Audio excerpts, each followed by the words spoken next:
Jeez, Louise, hold on. I forgot to put on this damn microphone. Hold. All tangled up. All right, hold.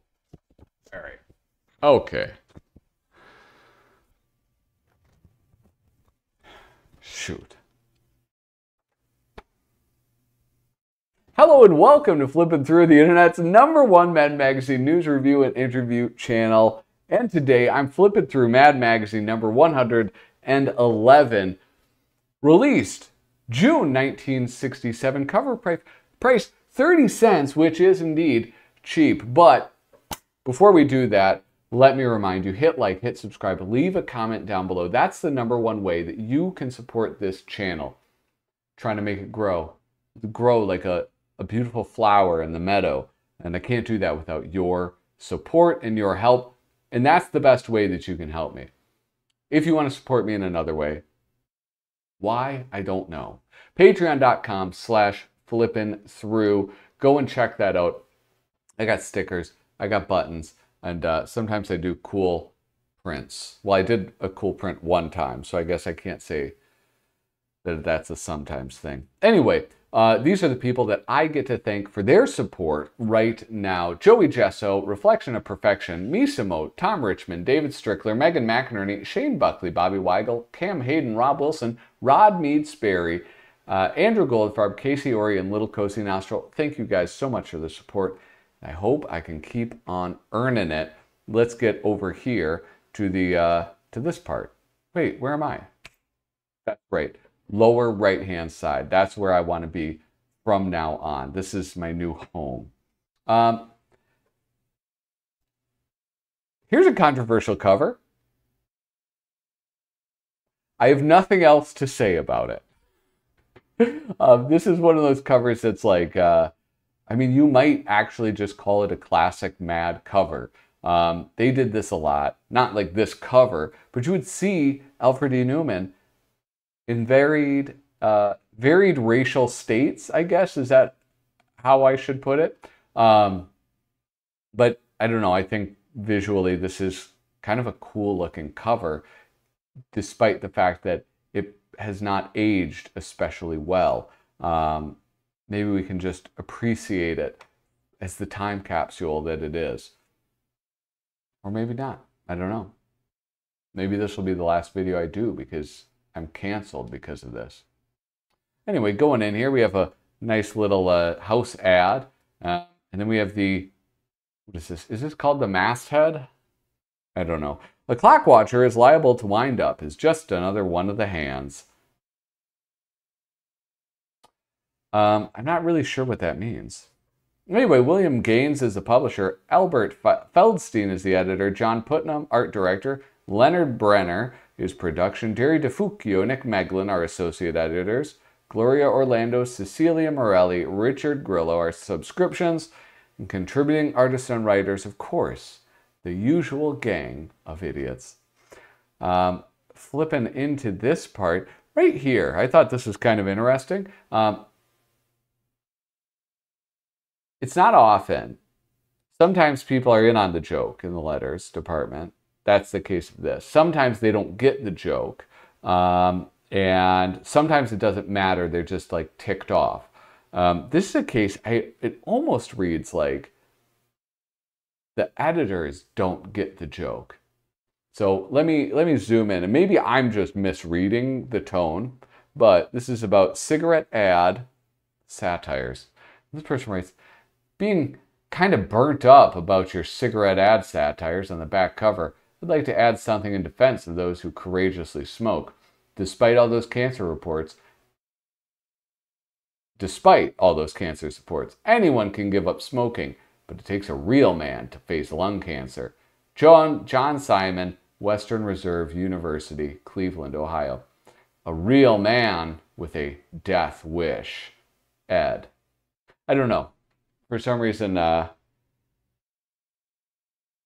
letter itself is funny because it's, I don't know, to me so clearly tongue-in-cheek, and I just feel like that addition of Ed didn't really add a whole lot to it. Oh, geez. This is getting, I didn't even notice it was, anyway.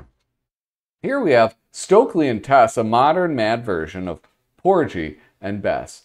The artwork in this is absolutely beautiful. I'm going to say I don't have much commentary because I've never seen Porgy and Bess. Mort Drucker drew this up. And one thing I noticed as I was going through it is that there aren't many black people in Mad Magazine. But I think that's probably because they were probably not a lot in the media at the time. But then again, I mean, I'm not saying that there weren't any. They just weren't as many as you would expect to see today in media. So that's probably why there wasn't a huge representation in Mad Magazine. But you would see him in like Dave Berg. He was very progressive. He would have African American or black characters often in his. So there you go. There's a check for old Dave Berg for you Berg brains. Here we have One Evening at Home. Hi, Mom, Dad. Guess what? I've been watching the worms multiply. Right, look how fast they do it. That's how I felt when I read this. That face right there. Here we have this. Okay. Those of you who watch every single episode of this, and they do exist. If you're like watching this for the first time, some people watch every single episode. I did this recently. I recently saw this and looked at this. This is a Max Brandel. Max always does things with sort of, I guess you would call them like graphic design, words and letters. He likes to have fun with them. But I tried looking through. I know I haven't done this issue, but I'm confused as to why this looks so familiar to me. I feel as though I had just seen it. And these are just fun to look at.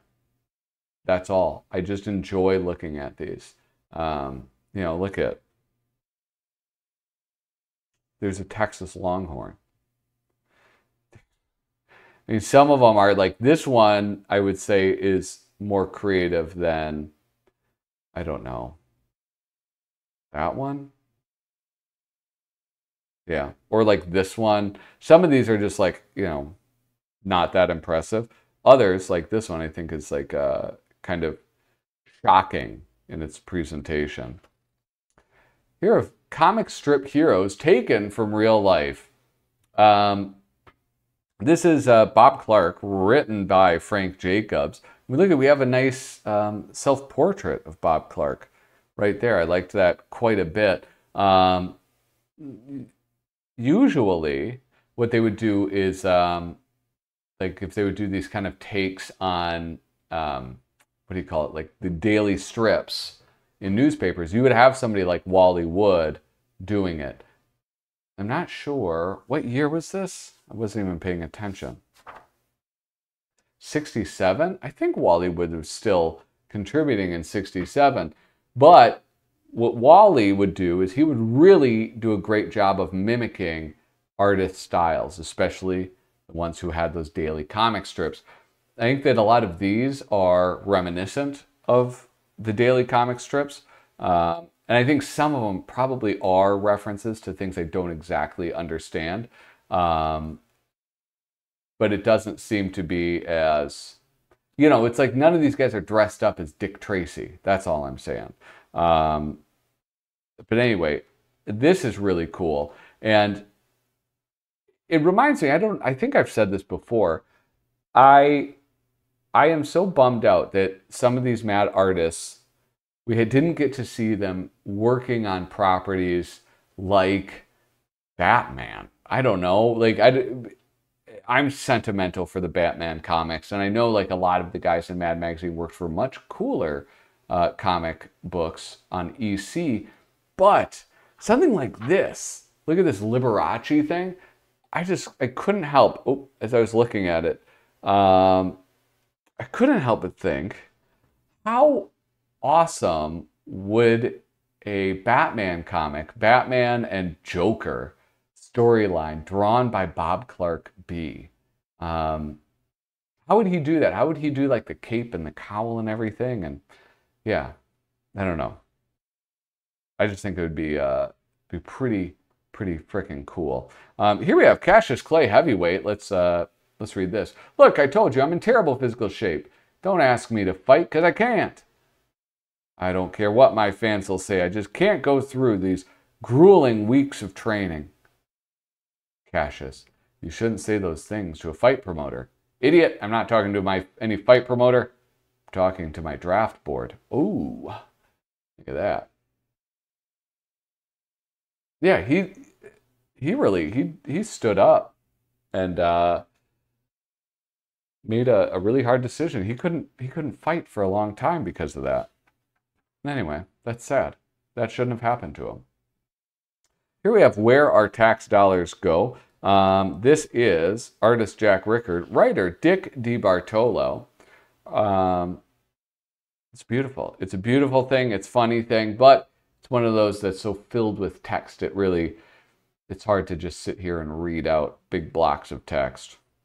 The Spy versus Spy is, I think my favorite part of this is the title. It's not even the Spy versus Spy comic. It's like two things about it. We have right here the Spy versus Spy banner, or the awning, and how it inverts, and how he just did a V and an S on each one so that it would like flip it. So the white letters on the black part of the awning and vice versa. And then this, he's trying to poison him, and he has a little ring capsule, and then a ring fan. And this is something that I just noticed, the white spy. This is how you know the white spy is the villain. He's got a heater going. All right? That is how you know. Here we have Al Jaffee. I don't know if this is classic, but it's really fun to look at because we're looking at some inventions of his. Once a time before the population explosion, there were plenty of vacant sandlots available if you wanted to get a gang together to play a little baseball. And they go through all these things that you used to be able to do outdoors, but that are now ruined. Those sandlots, well, buildings have filled the vacant lots, and the only baseball you can enjoy is what's broadcast on television.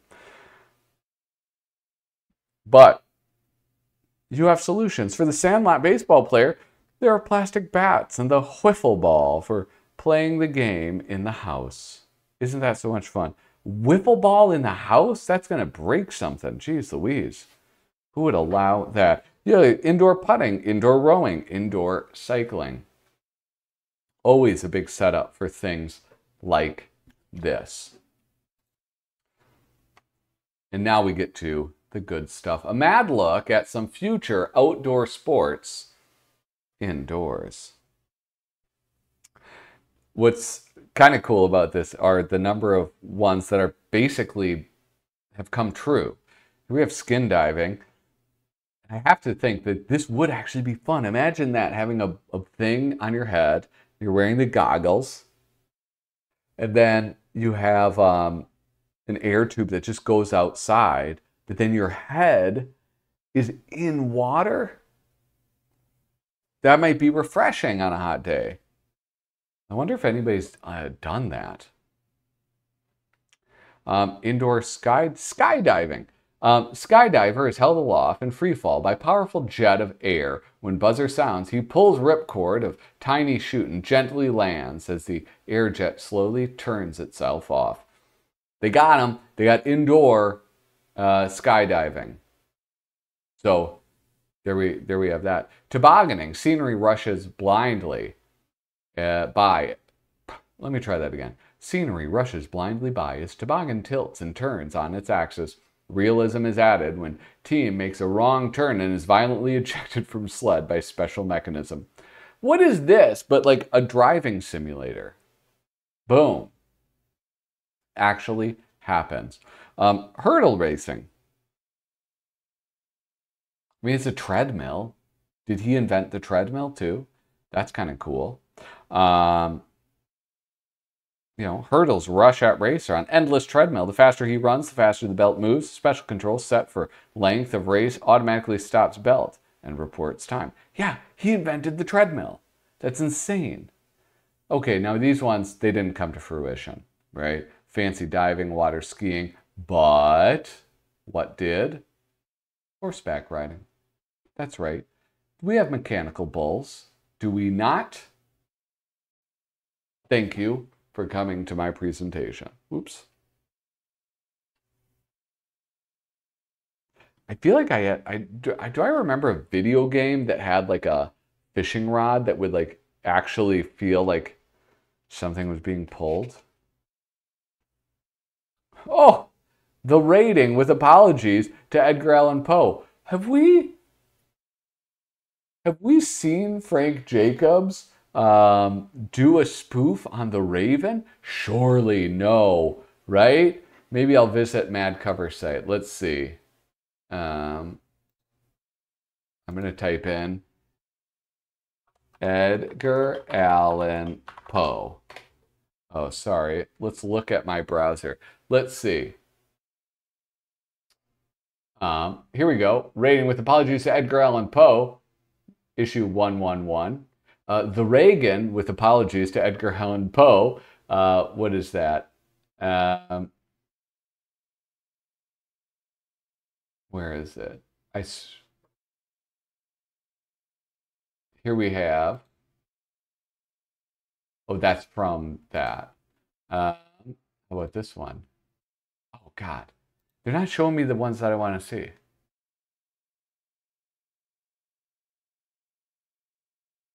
Anyway, you guys get the point. You know what I'm talking about. They've done Edgar Allan Poe about a dozen frickin' times. Not just Edgar Allan Poe, but The Raven specifically.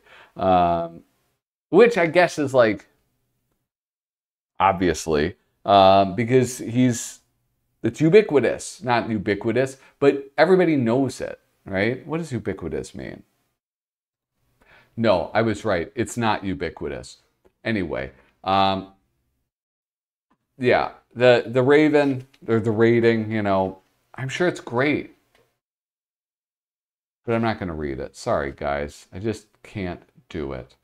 Here we have the lighter side of relatives. There is no lighter side. I was hoping that there would be one with a black guy in it so that Dave Berg would prove me correct in my assertion that he would use black people in his comics, unlike so many other mad racists. I'm joking. That's like, you know, inappropriate and it's not fair. Fantastic Voyages based on everyday experiences. I forgot all about this movie, and now I really, really want to see it. I've been watching a lot of Svengoolie. Like every Saturday, basically, I watch Svengoolie and I watch the old movies. And boy, they're great. They had the Incredible Shrinking Man last Saturday. Amazing special effects. It's really something cool. Here we have Operation Dandruff. Outnumbered 2 million to 1. He fought them. He crushed them on the scalp. He blasted them between the hairs. He destroyed them on the follicles. And yet the cursed flakes refused to die. See Operation Dandruff. With Rex, Barber, Curl, Locks, Harry, Perry, Mary Harrison, Stanwyck, Malden, Barker. Wait. Oh, I'm so dumb. Oh my God. Okay, look at the mistake I made. I'm supposed to read them like that. So, and then we'll get the jokes. So dumb sometimes. Rex Harrison, Barber Stanwyck, Curl Malden, Locks Barker, Harry Carey Jr., Perry Combe, and Michael Wild Root. Here we have another one. This is, Jack Davis doing this beautiful artwork. Descent into a clogged sink trap. And you have, of course, Christopher Plummer, didn't have to do much there. Soapy Sales, Tammy Grime, Fats Domino. Because fat goes down the sink. You shouldn't do that, though. It'll clog your sink up. This is my favorite one, though. The special key was lost, and the opener wouldn't work. Could they do the job in time? The Great Sardine Can Opening. Eddie Fisher, Tuna Louise, Marlon Brando, Gil Lamb, Salmon Signorant, Edmund O'Brien, Anchovy Newley. Yeah, I just liked that.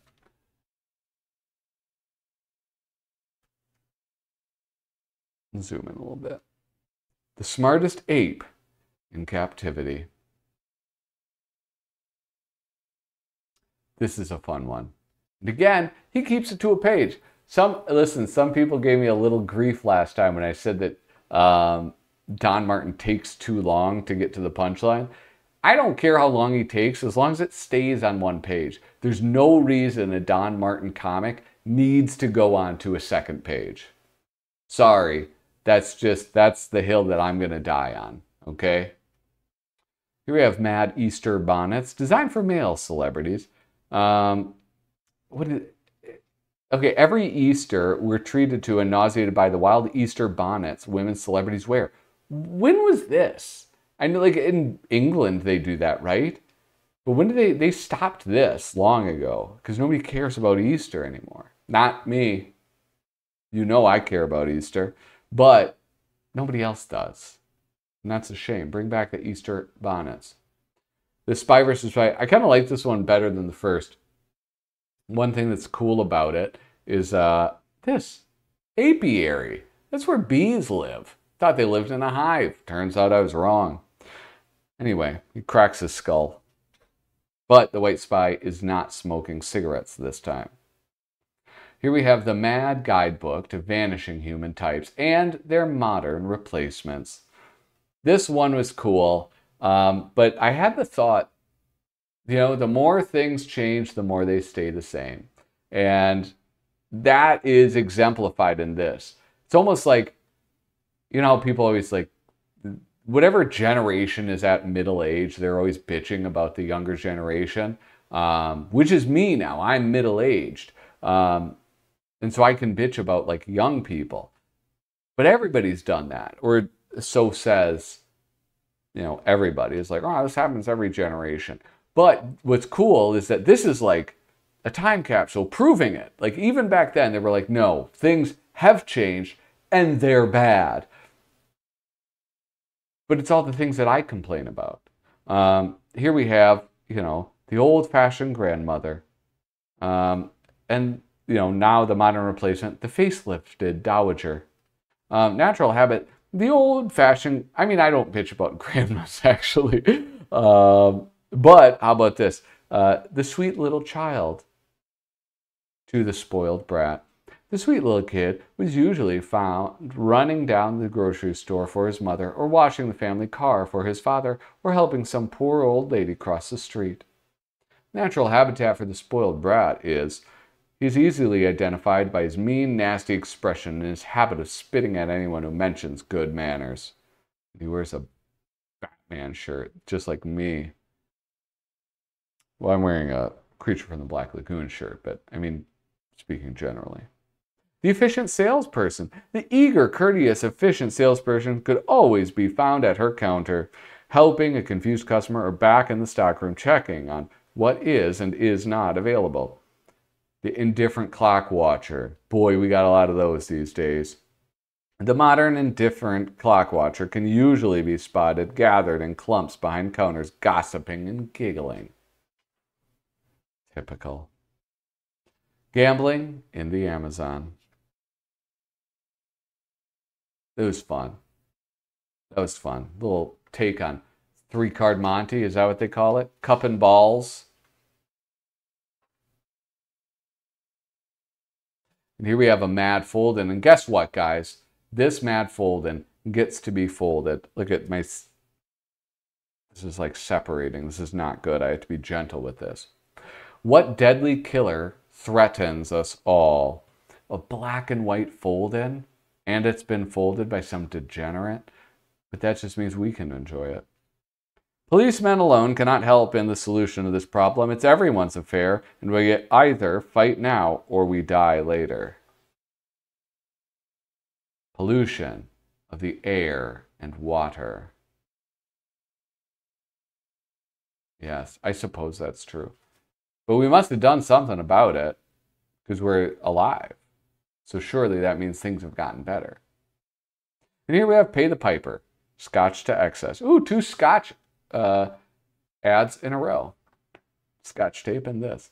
You guys, this has been Mad Magazine number 111. Remember, hit like, hit subscribe, leave a comment down below. Thank you so much for watching. Toodaloo.